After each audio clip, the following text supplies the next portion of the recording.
Zitai Žikienei, taigi dabar tikrai pristatė visi komitetai savo nuomonę. Kviečiu tribūną Mečislovą Zaširinską.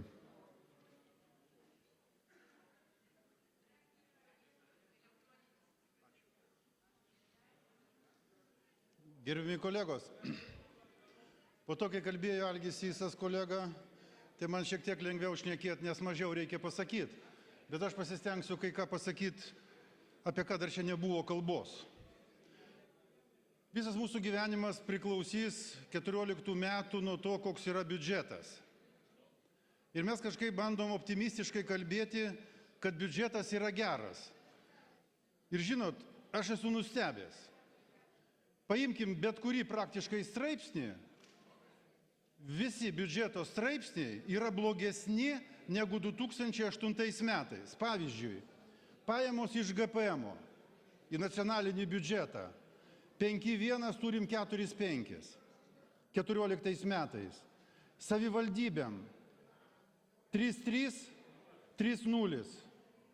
Valstybės biudžetas iš GPM 1,7, 1,4 ir taip toliau ir taip toliau. Mes tik tai šiek tiek daugiau surenkam iš akcizo ir iš PVM. Viskas. Dabar pažiūrėkim, kokie skaičiai yra visos valstybės biudžeto pajamos be ES struktūrinių fondų.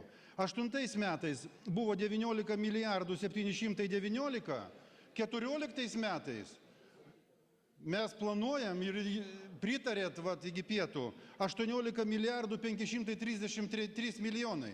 Tai apie ką mes kalbam? Mes kalbam, kad mes kaip jau atsistatėm? Tai čia pirmas mano teiginys. Antras mano teiginys yra tai, kad mes visi čia esantys šioje Seimo salėje, kaip Seimo nariai padėjom ranką ant Konstitucijos ir prisakėm vykdyti Konstituciją. O Konstitucijoje parašyta, kad tai, kas mums neaišku, mums išaiškina Konstitucinis teismas. Konstitucinis teismas aiškiai yra pasakęs, kad valstybė kiekvienais metais privalo įvertinti valstybės arba šalies ekonominę finansinę padėtį ir padaryti atitinkamą išvadą. Jeigu valstybė įvertina tą padėtį ir konstatuoja, kad 14 metais padėtis bus itin, pabrėžiu žodelis, čia citata iš Konstitucinio teismo, ekonominė ir finansinė padėtis bus itin sudėtinga, tokiu atveju Konstitucinis teismas leidžia imtis kai kurių netradicinių priemonių, kai kurias išmokas mažinti ir panašiai. Tai čia antras teiginys. Trečias teiginys. Dabar mes kalbam apie 15 straipsnį. Liko šita vienintelė pozicija, kur Algis labai gerai išaiškino, tai yra apie bedarbio pašalpas. Teisės departamentas neišvengiamai rašo, kad iš 15 straipsnio, kur ten liečia, atrodo, 5 ar 6 ten tos skyrius, palikti vieną, kurį neatstatyti į tą vadinamą prieškrizinį lygį, yra Konstitucijos pažeidimas. Mesgi dabar teikiam įstatymo tą pasiūlymą dar nukelti 1 metam ir tuo pačiu nevykdyti Konstitucijos.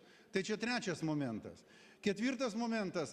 Tai kolegos, iki 8 metų mūsų valstybė nuosekliai siekė ir pasiekė, vadinkim, gerų rezultatų, kai po truputį verslas pradėjo išeidinėti į šešėlio. Kitaip sakant, žmogus pradėjo tikėti valstybę ir daugiau pradėjo mokėti mokesčių. Paprasčiausia, jam neapsimokėjo rizikuoti, slėpti mokesčius. Ką mes dabar darom? Žmogus nemoka į sodrą mokesčių. Čia yra tik tai bankininkų išmislas ir laisvos rinkos instituto, kurie nori. Tai yra draudimo įmokos. Kaip kolega Algis ir minėjo, ar mes mokam už automobilį, ar už gyvenamą namą ir panašiai. Tai yra draudimo įmokos. Ir žmogus, tikėdamas savo valstybę, draudžiasi, šiuo atveju mes kalbam apie vieną tik tai rūšį, nuo nedarbo. Jis apsidraudė. Ir valstybė privalo jam išmokėti tuos dydžius, nuo kokių jisai apsidraudė. Dabargi mes plokštinam sistemą.